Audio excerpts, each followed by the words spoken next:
असं आपण विचारायचे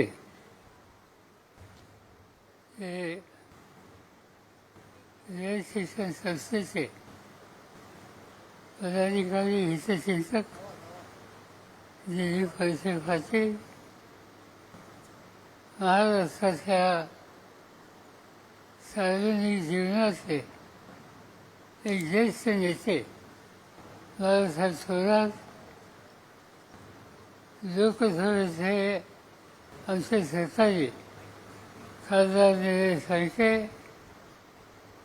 आमदार डॉक्टर सुधीर तांबे, सत्यजित तांबे, रेलचे chairman Chandrakant Dalvi, vice chairman Bhagirath Shinde,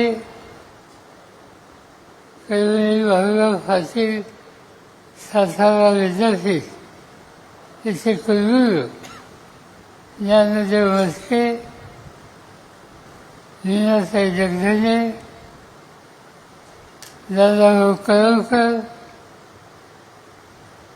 advocate Sanjeev Phadse, Babasaheb Ghosh, Arun Kadu Patil या कार्यक्रमाच्यासाठी ज्यांनी पुढाकार घेतला ते आमचे सहकारी रावसाहेब मस्के, एकनाथ घोगरे पाटील, अन्य सहकारी आणि बंधू भगिनींनो, आजचा एक कार्यक्रम कायम लक्षात राहणारा कार्यक्रम आहे आणि माझ्यासाठी अभिमानाचा आहे. आयुष्याचं एक वर्ष रेल्वेमध्ये माझं जे गेलं ते महात्मा गांधी विद्यालय प्रवरानगर या शाखेमध्ये गेलं. मला असंच आहे की तो सगळ्यांनी एक वर्षाचा कालखंड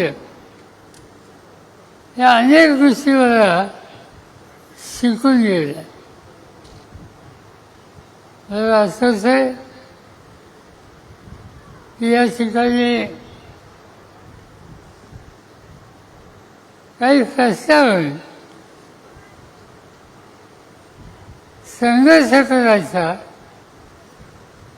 आंदोलन करायचा हा विचार आम्ही लोकांनी केला.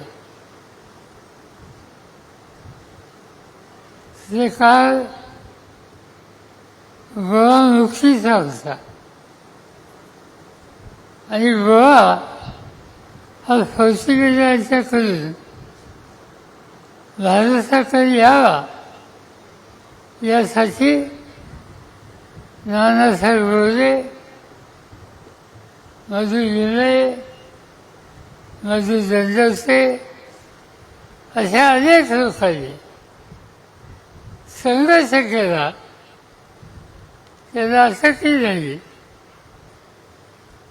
काही वेळेला त्या ठिकाणी गोळीबार झाला.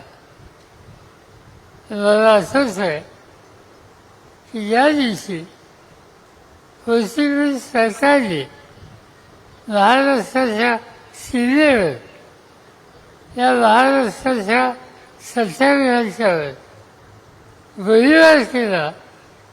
त्याच्यामध्ये हिरवे गुरुजी नावाच्या एका शिक्षकांचा मृत्यू देखील पाहिजे.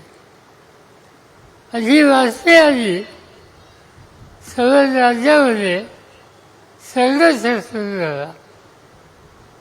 मी महात्मा गांधी विद्यालयामध्ये शिकत असताना आमच्या शाळेच्या मुलांची बैठक प्रवरानगरला घेतली आणि सांगितलं सगळ्यांना की आज आपण शाळा बंद ठेवायची, संघर्ष करायचा, पोर्तुगीजांचा निषेध करायचा आणि आम्ही शाळा बंद केली आणि शाळेचा दिवस आणि निवडणूक काढली.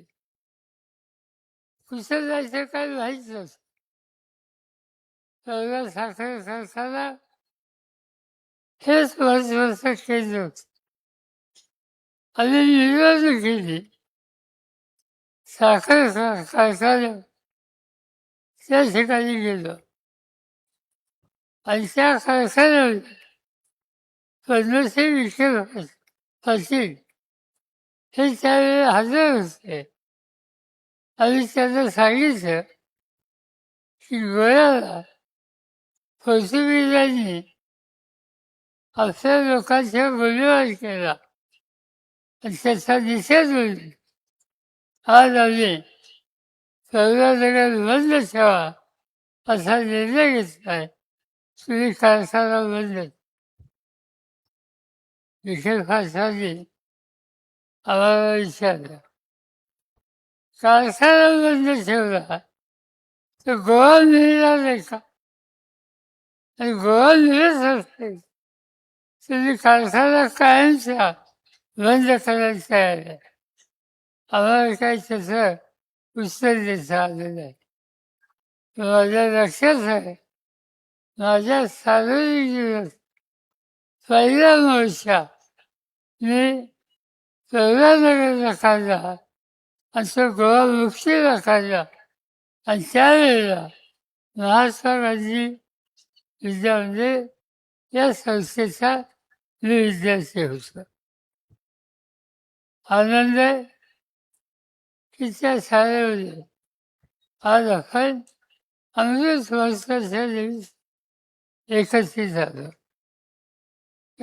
वागणूक वाचतात ज्ञानाचे दरवाजे हे उपेक्षितांच्या मुलाबाळांच्यासाठी उघडे केले. अनेक ठिकाणी शाखा काढल्या. लाखो विद्यार्थ्यांना शिकायची सुविधा दिली. हजारो शिक्षक पुढे आले आणि शैक्षणिक क्षेत्रात एक क्रांतिकारक निर्णय कधी वागणूक वाचतात त्या काळात केला. आणि आनंद एक आहे की सातारा जिल्ह्यामध्ये रयत शिक्षण संस्था याची स्थापना झाली असेल पण रयत शिक्षण संस्था याची वाढ ती अहमदनगरमध्ये झाली. आणि ती अहमदनगरमध्ये व्हायला पद्मश्री विखे पाटील, धनंजय गाडगे, शंकरराव धुमाळ, काँग्रेसची कडू असे अनेकांची नावं घेतली. या सगळ्यांनी करिअरचा विचार हा स्वीकारला आणि पहिलं शाखा ही कर्जतला उभी केली. दादा पाटील आणि त्यांचे सहकारी त्याच्यामध्ये होते आणि त्यामधून या नगर जिल्ह्यात या रयतेचं पोचलं आणि आज हजारो विद्यार्थी या ठिकाणी शिकतात. याचा आनंद आपल्या सगळ्यांना आहे. आजच्या कार्यक्रमामध्ये आनंदाची गोष्ट एक आहे की माझी विद्यार्थी उजाडला तिचं नाव नितीन धोंडे हे आहे. नितीन धोंडे हा कलेचा माजी विद्यार्थी तो या जिल्ह्याचा तो आणि त्याचे सहकारी आज मुंबईमध्ये धारावी म्हणून सगळ्यात गलिच्छ असा भाग आहे आणि तिथं जे कचऱ्याचे ढीग आहे ते हलवण्याचं काम ही मुलं करतात. ते कॉन्ट्रॅक्ट त्यांना मिळालं. आज त्या ठिकाणी 650 विद्यार्थी काम करतात. पगार चांगला मिळतो, पैसे मिळतात.